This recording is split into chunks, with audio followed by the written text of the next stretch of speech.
Thank you very much. Thank you, Wendell. Thank you for that a wonderful video, although I was a little embarrassed by the photos, and I'm glad I've lost some weight. First, I want to congratulate Rose, Stefan, and Elizabeth on their awards. They're so richly deserved. Deepest thanks for your courage and your determination in the face of unimaginable obstacles and perils. Every year, this event serves as inspiration for journalists throughout the world. In recognizing you, ICFJ once again shines light on the qualities that make us all proud to be in this profession. In honoring me, I know that ICFJ recognizes the work of the entire newsroom of the Washington Post, as well as the other newsrooms I have led at the Boston Globe and the Miami Herald. At each of them, I have been awed by the skill of my colleagues, by their bravery and stamina, and by their unwavering sense of purpose. Not a day goes by that I do not think about the huge debt that I owe them. In recent years, I've been reflecting also on the debt we all owe the journalists who preceded us, and our duty to those who will follow. Our predecessors secured the freedoms we enjoy today. They cemented our role in a democracy.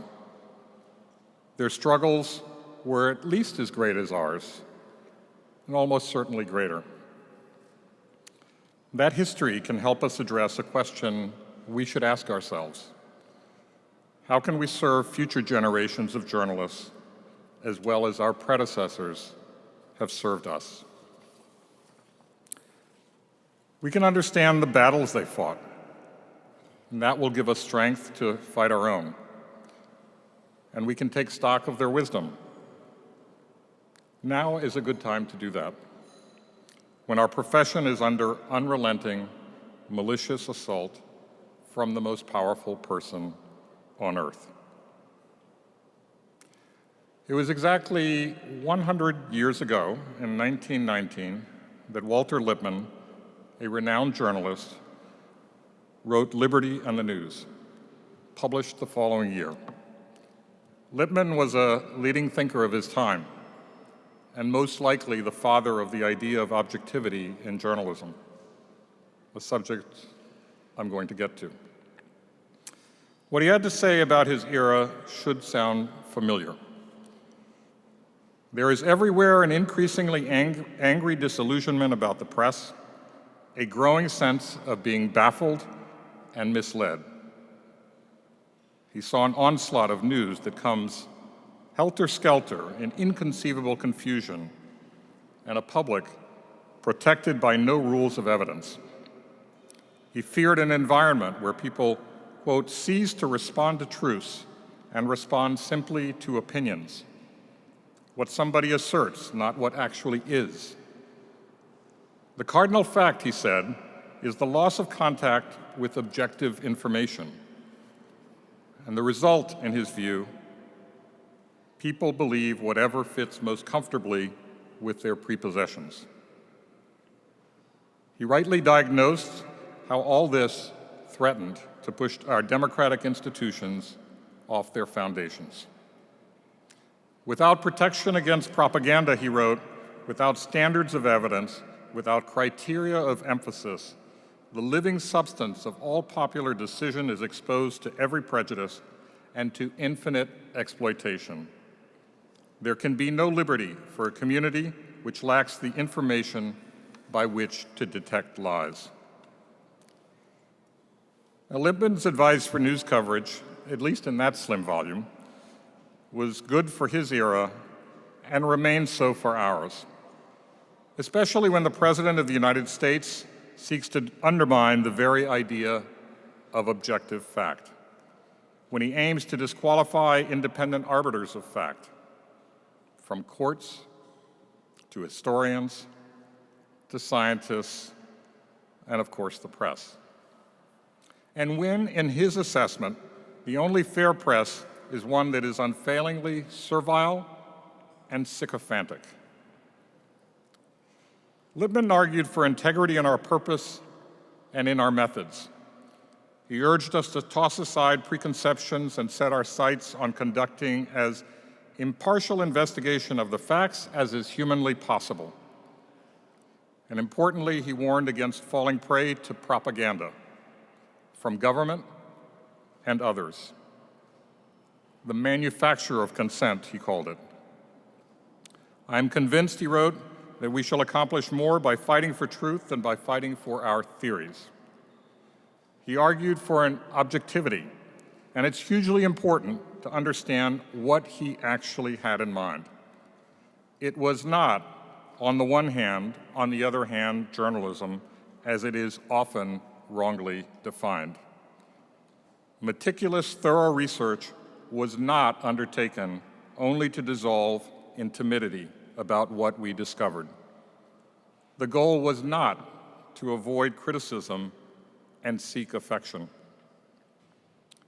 We would obsess only about how to determine the facts, place them in context, and strive for the truth.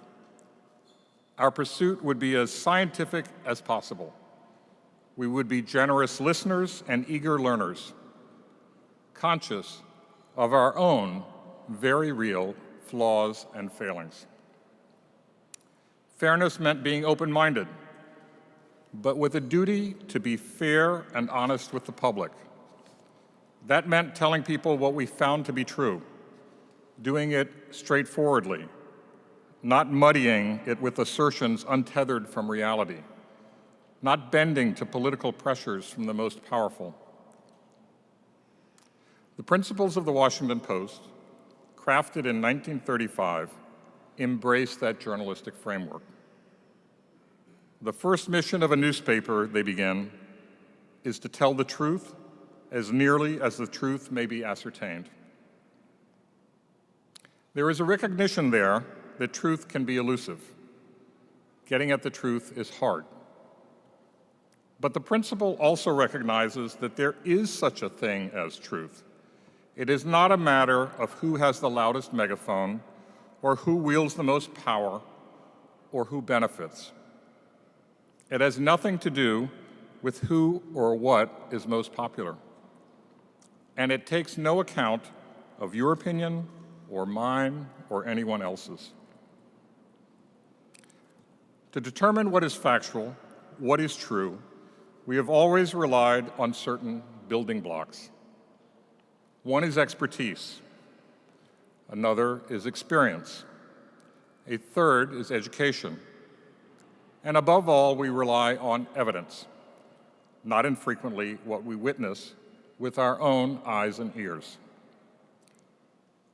Sadly, all of those, expertise, experience, education, and evidence, are being devalued by forces that cynically portray fiction as fact and fact as fiction in the service of political ambition and power.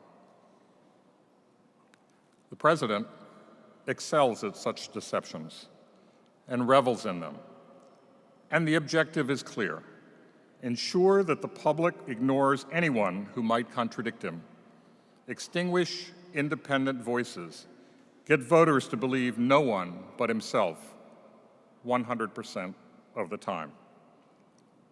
Though the president seems aggressively allergic to any scrutiny, we have no alternative but to hold him to account.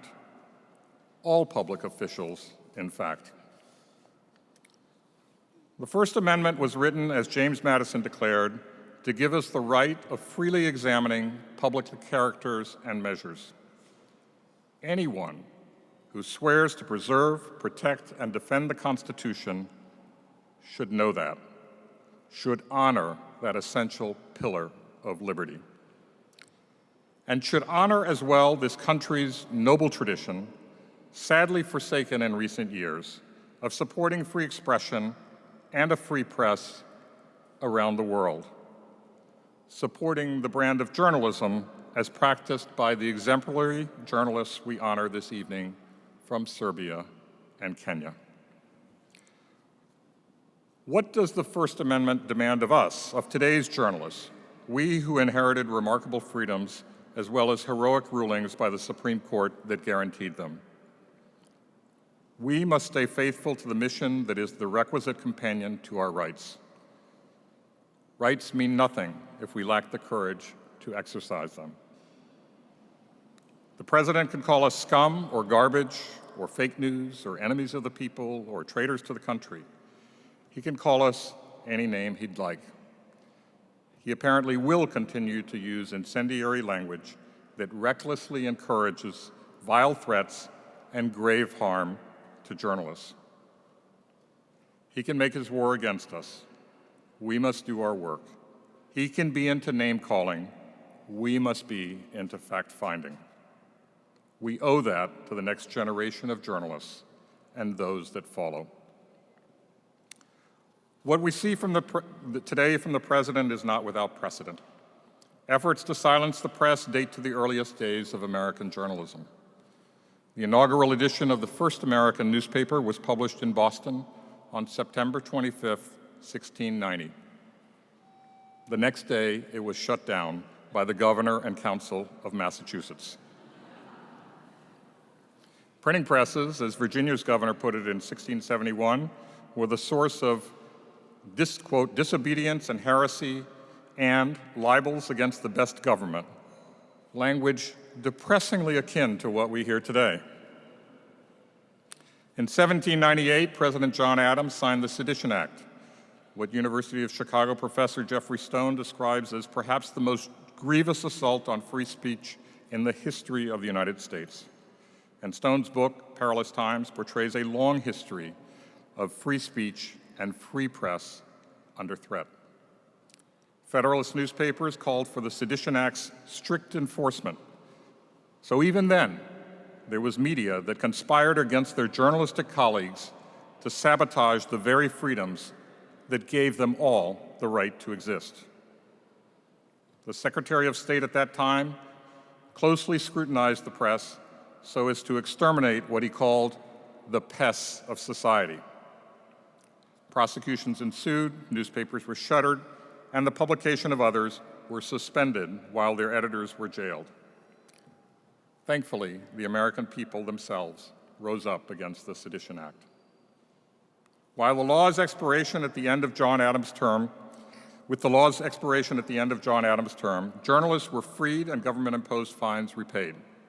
And upon assuming the presidency, Thomas Jefferson declared that the essential principles of government include, quote, the diffusion of information and freedom of the press. Those freedoms would be fiercely challenged again under another president, Woodrow Wilson. In 1917, as we entered World War I, the Espionage Act, amended the next year with the Sedition Act, brought extraordinary repression. The public and the press were subjected to vast prohibitions on criticism of government and the military. His predecessor, Teddy Roosevelt, was aghast. And what the ex-president, as tough and as charismatic as any before or since, had to say deserves a hearing again today. Though a practitioner of executive power, Roosevelt understood the boundaries. He condemned those who would make it as he put it, make it a crime to tell the truth. And he reminded President Wilson that the people of this country were his fellow citizens, not, quote, his subjects.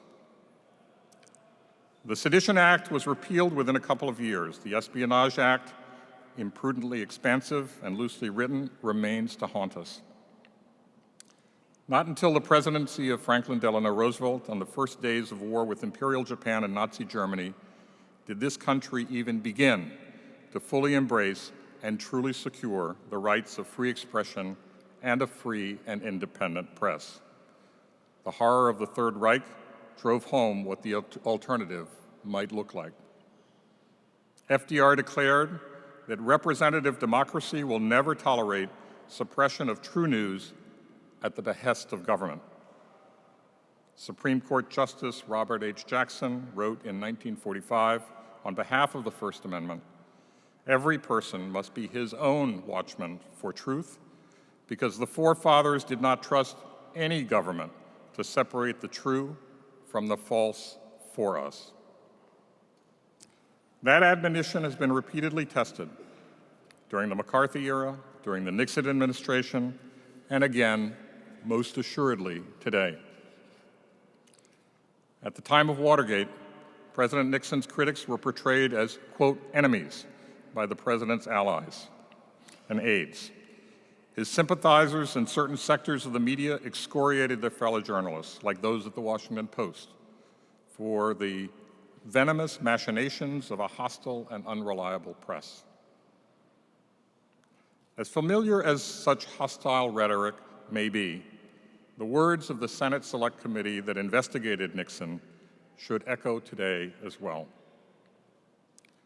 The American people, their report declared in 1974, have been reawakened to the task democracy imposes upon them.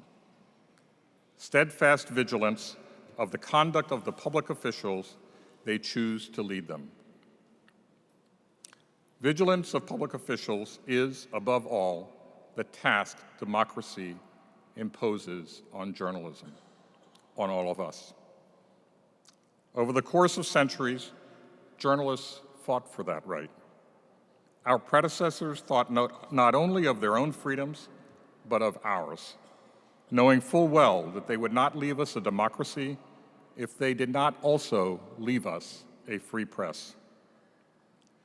We can do nothing less than safeguard these same freedoms for future generations of journalists. That is how we repay a debt we owe to those who came before us. That is how we fulfill our duty to those who come after.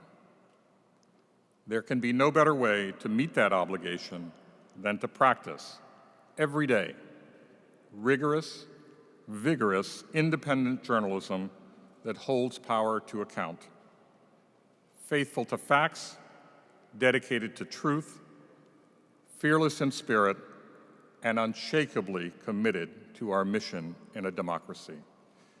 Thank you for listening, and thank you for this honor.